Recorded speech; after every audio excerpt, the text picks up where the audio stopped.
Good evening, everybody. Tonight I'm going to show you how to make hazelnut shortbread. Now, if you're allergic to nuts or you don't like hazelnuts or you don't have a coffee grinder that you're willing to get dirty for nuts, then you can leave them out or use walnuts or pecans or whatever you want. There is a specialized procedure for hazelnuts that I will show you tonight. And one of the other specialized ingredients, because it is Christmas, is berry sugar. In the States, this is also known as extra fine granulated. And I think in the UK they call it castor sugar. You get a much nicer texture if you use this. You can use regular white sugar if you want. The glaze is optional. And here's the list of ingredients.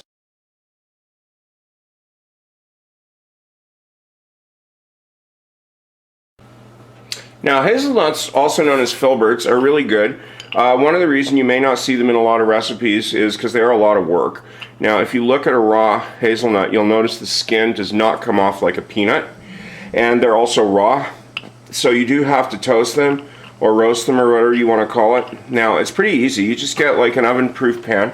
I'm using a cake pan here, and I just scatter them in the bottom. I got a cup here, and I put it on at 350, and I roast them for 15 minutes. Now, what that does two things. It roasts the inside of the nut, and also it releases just enough oil that when you rub these in a towel later, the majority of the skins come off. So cube up the half pound of butter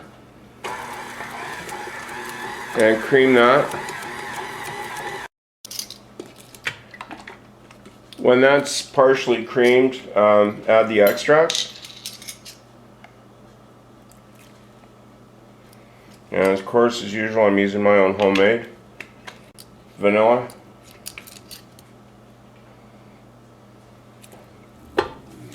Mix that up a bit more. Add the berry sugar and mix that in well.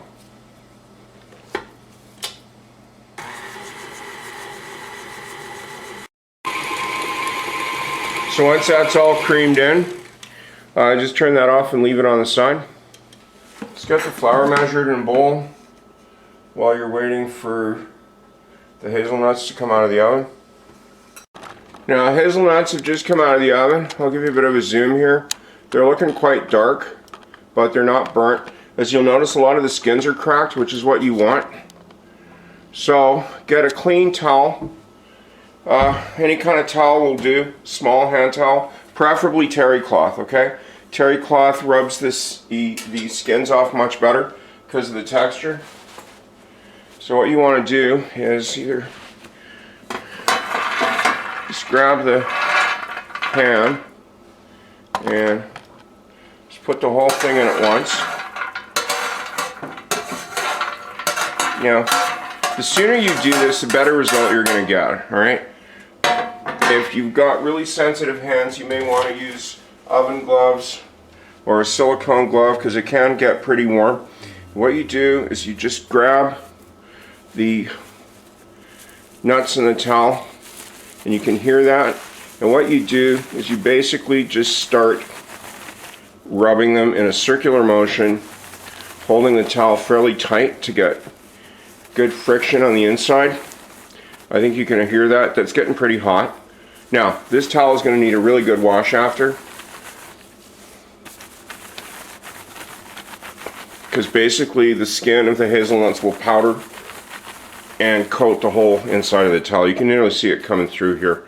Alright, so what I do then is just put the whole towel back in the pan, and using your strainer that you're going to need, pick out the ones that are nearly clean. If there's a few bits of skin left, it's not a big issue. The reason why you do want to do this is if you don't take the skins off, the resulting product will be quite bitter. So what you do is just pick out the ones that you can pretty quick. And I'll give you actually a really good zoom here so you can see the bottom of the towel, what a mess that is. Okay, so don't use a towel that you're really attached to. So I'm going to get as many of these out as I can and then rub it again And of course, like any other thing, if you can get half of them out, the rest will go quicker. So as you can see, I got about half of them out, and what I'm going to do is just repeat the process with what's left. If you wait too long and they cool off too much, the skin reattaches back on the nuts and it gets harder to take them off. And the answer is not putting them back in the oven, because if you do, then they'll just burn. So that's what's left after the second go round. I'm gonna just give these one last go, and then whatever is left is just going in. Most of the peel is taken off, so it's not going to be a big problem now. So the next step is to grind the nuts. I got a coffee grinder here I use for spices and nuts. And as long as you give it a good clean before you start. Now don't fill it up too much. You probably have to do this in 3 portions. And just pulse it at first, because it will grind quite fine. See that?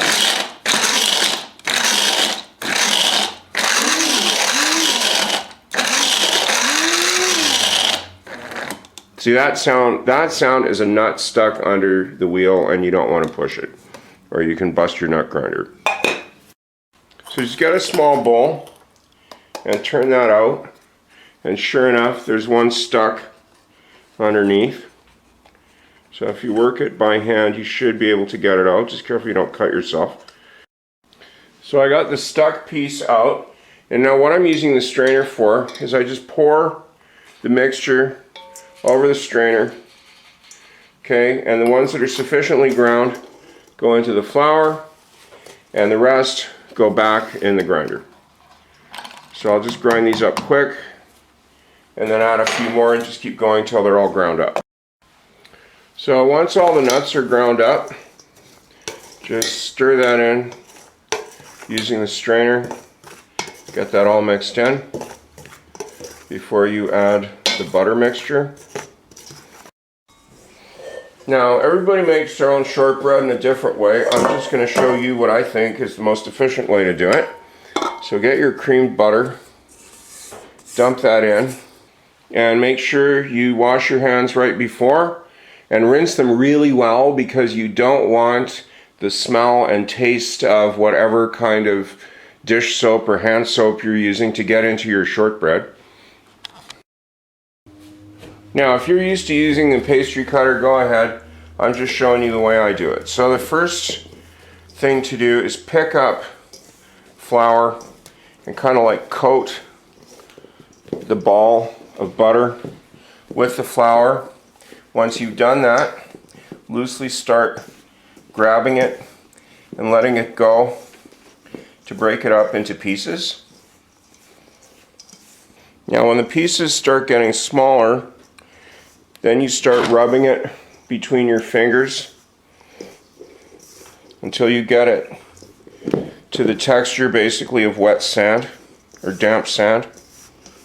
Okay, so once you have it at this point that all the pieces are very small, that means all the butter is evenly mixed in and you don't have any big chunks of butter hiding anywhere. At this point, this is where you begin to squeeze it.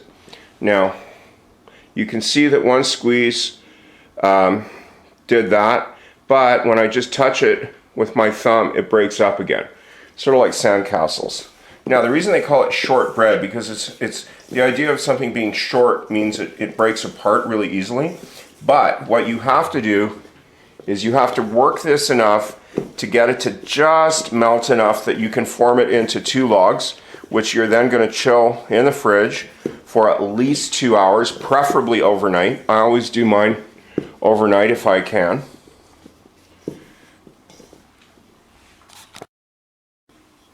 So when you've squeezed it enough that a good squeeze will basically have it kind of hold together in 2 parts, that's where you want to get out your plastic wrap. Now, because what happens if you squeeze it to the point that the butter actually melts, you will just get a greasy cookie that will not have a nice texture when you bake it. Okay, so this is the dicey part here. What you're going to do is try not to, have stuff come off the other half. One log may be larger than the other, but you can even that up when you put them on the cookie sheets the next day. So basically, just pull out the quantity that you're going to be using for one log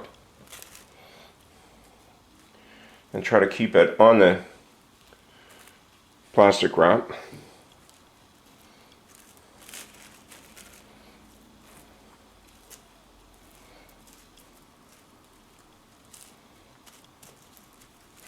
Okay, so when it's looking halfway reasonable, pull one side up.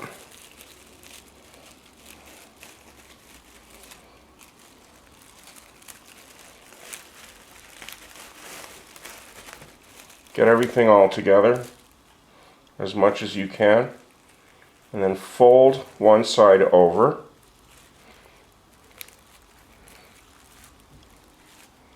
And then just push down with your hand to get it to stay as much as you can, basically just under the plastic wrap at this point you're happy with.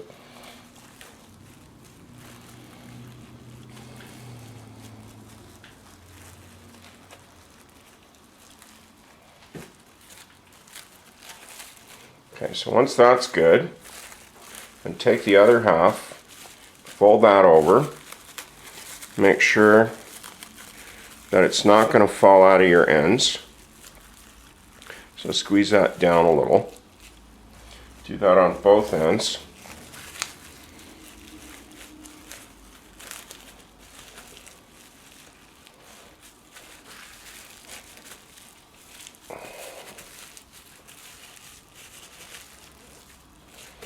See, now this is where you're going to warm it up just enough to form a log that will stay together in one piece.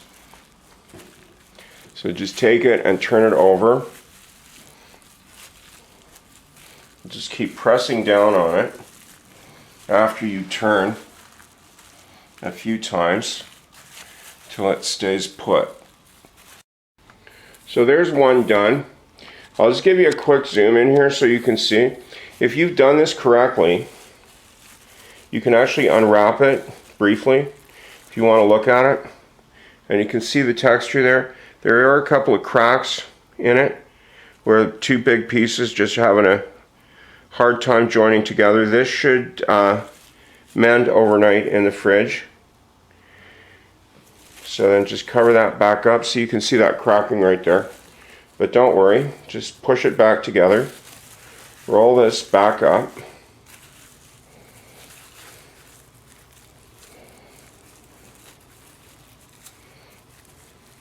And then put that in the fridge. Okay, just turn the ends underneath and just put that in the fridge to rest overnight. And get the other one ready and do the same thing. It's the next morning and I've got the baking sheets prepared. I just put some parchment on them. And as you notice, no matter how much you squeeze it, they will break at some point. Luckily it's only two pieces, so just carefully unwrap it.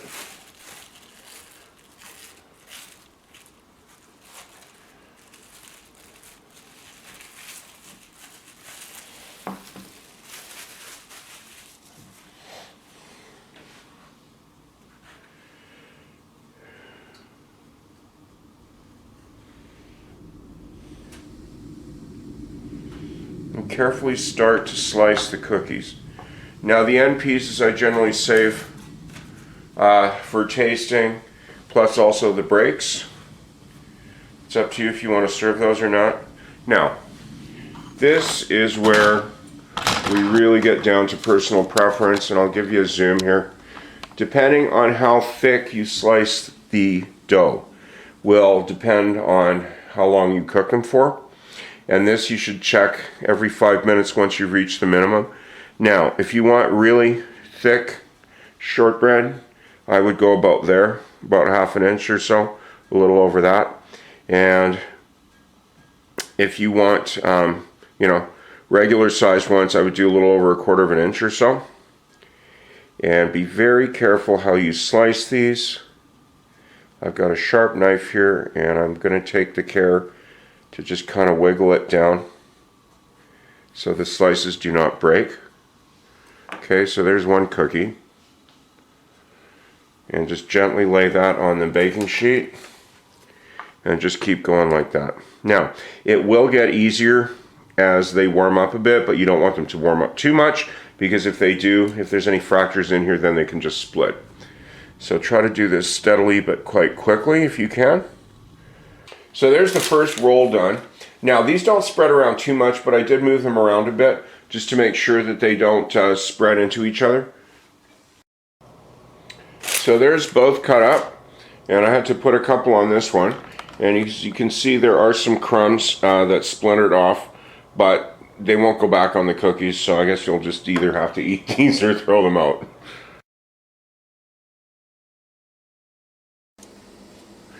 I just pulled these out after 20 minutes at 300 degrees Fahrenheit, and they're looking quite nice. I'll zoom in here so you can get an idea of what you should be looking for. On this cookie here, you can start to see there's a little bit of cracking on the inside, which shows that they're likely cooked all the way through. You should see a bit of that on a few of them. Some of them will actually just lose a couple of crumbs on the side, sort of like little icebergs there, which is fine. So what I'm going to do is carefully take one of these off and cut it in half just to be sure. Now this is a time where you want it to keep that thick end cookie, because this is exactly what you're saving it for. So I just got the same knife. Yeah, these just come off just nice. That's still a little too hot to handle nicely, but what I will do is cut it in half lengthwise. Now it may shatter. Nope. Okay. So what I'm looking for in the middle is that it appears to be cooked all the way through. It's a little damp, but these will dry out. Let me taste it. Just nice.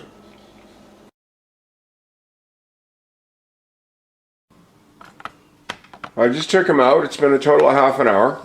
So it's time to test a cookie. So what I'm going to do, it's like, yeah, that one there. Doesn't look like you'd really want to serve it, so it makes a good test candidate. Yeah, just got that on the cutting board. And just give it a slice and see what we get here.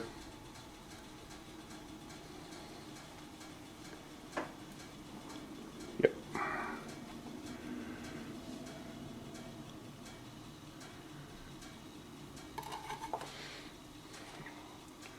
So it looks like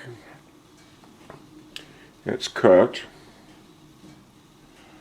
So what I'll do is just snap it to see. Yeah. It breaks. It's slightly damp in the middle, which is fine, because when these dry out, all of that will be gone and it will just be consistent through. So I'm going to leave these to cool now before I glaze them. And the glaze is optional, but it makes them look really good and taste a bit better. So I would recommend that. Gee, I was going to put these to cool on the sides of the barbecue and on the top there, which is what I usually do, because the metal transfers heat really nicely. But as you can see, that's not really an option today. So I guess I'm going to have to get out the cookie rack. So I've got these on the rack to cool, and you'll notice what I've done is I've taken the used parchment and put it underneath the cookie wrap, because that way it will catch any of the glaze that may drip off underneath. It makes cleanup a lot easier. So to make the glaze, get a half a cup of milk or dark chocolate pieces. I've got milk here with about 2 teaspoons of shortening, and just melt that on low in bursts of whatever you want to use, 10-20 seconds until it liquefies.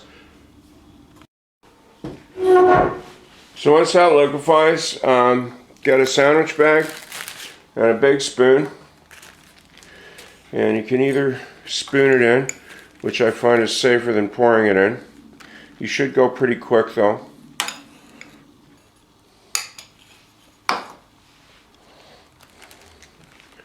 So once you've got the glaze in the sandwich bag, I always use a Ziploc, makes it a lot easier. Just close it first.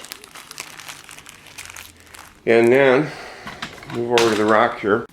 Just get some kitchen scissors and cut as close to the end as you can. Just cut off a little bit. Okay, and it'll start dripping immediately.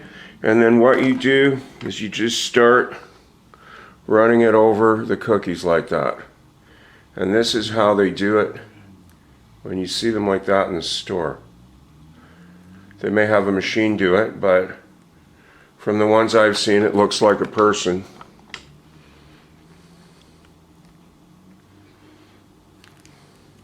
You don't even need to squeeze it at this point. And if you leave it in one spot for too long, you'll get a big glomp on one. So you want to try to be fairly even with this. If you're pretty good at this, you could probably even write somebody's initials or name on it. Now you could get away with a quarter of a cup probably. I like to use the half because yeah, there I hit the air bubble and you think you have more than you really do. So this is how much I've got left after the first pass. So what I can do is just randomly go over the cookies and just squeeze the rest out, or find a couple that don't have much on them. So what you're going to need to do now is just let them sit until the glaze sets. Depending how cool it is, it may take a couple hours. So there's the finished product, my hazelnut shortbread cookies, and yes, they do taste just as good as they look, so I do hope you try them over the holidays sometimes. Thanks for watching, hope to see you again.